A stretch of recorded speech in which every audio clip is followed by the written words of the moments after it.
Hello，胖妮儿来喽！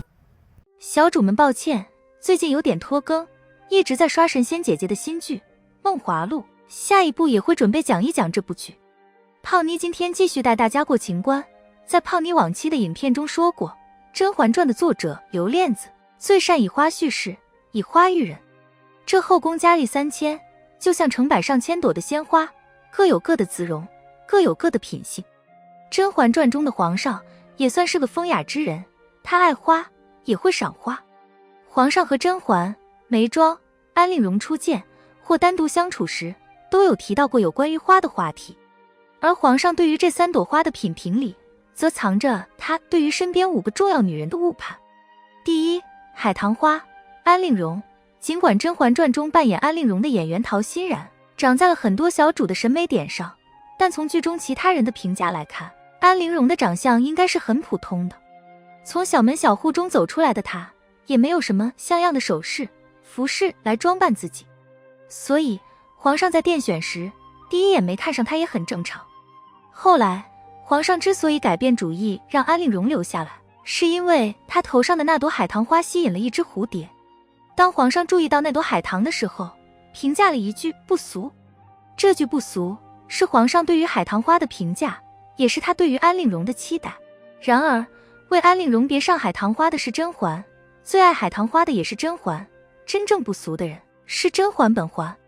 安陵容本身既没有不俗的资格，也没有不俗的心思。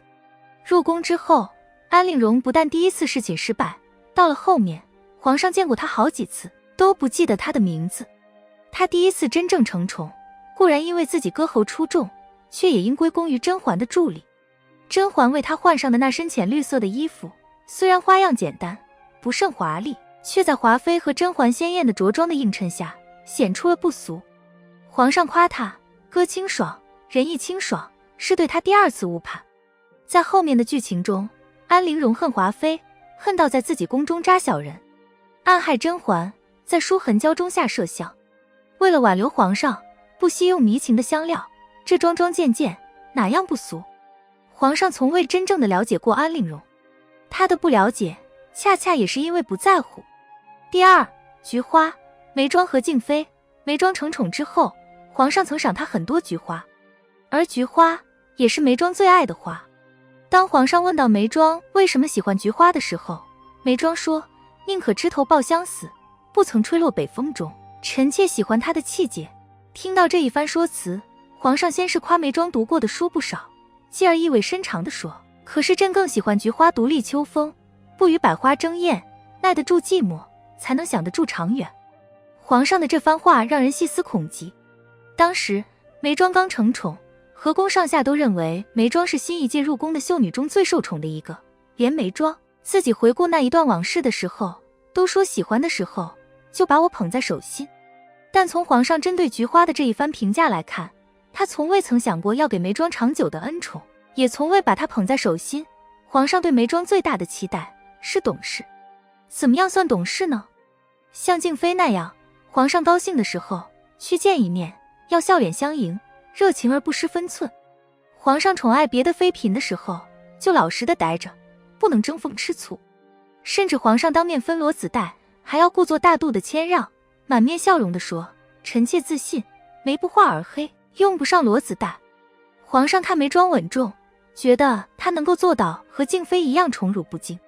然而他却恰恰低估了眉庄的气节。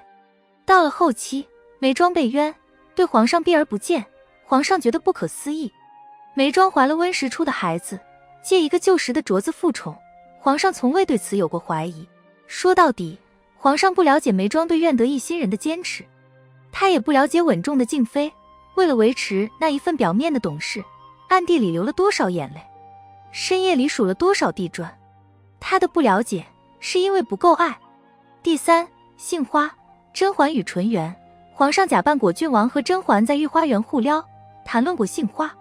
当时甄嬛用箫吹了一首《杏花天影》，周围也是杏花盛开。皇上对杏花大为赞赏，还提到只有品性和婉的人才会喜欢品性和婉的花。甄嬛听完之后立即反驳，可妾身并不喜欢杏花。因此在御花园里，皇上看到甄嬛在开满花的杏树边吹杏花天影，那一份激动应该不只源于找到了纯元的替身，而是源于寻到了理想中的女子。然而这一切都只是他自己的一厢情愿罢了。甄嬛说不喜欢杏花，就和眉庄说喜欢菊花的气节一样，都不只是随便说说。后来在长久的相处中，皇上终于触碰到了甄嬛性格中强硬的部分，两人之间矛盾不断。再后来，皇上因为自己对于甄嬛性格的误判而丢了性命。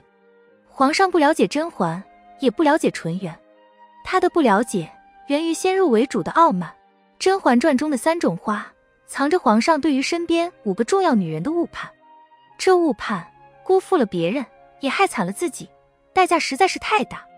好了，本期的影片就到这里，喜欢胖妮辛苦给影片点赞，订阅胖妮，下期更精彩。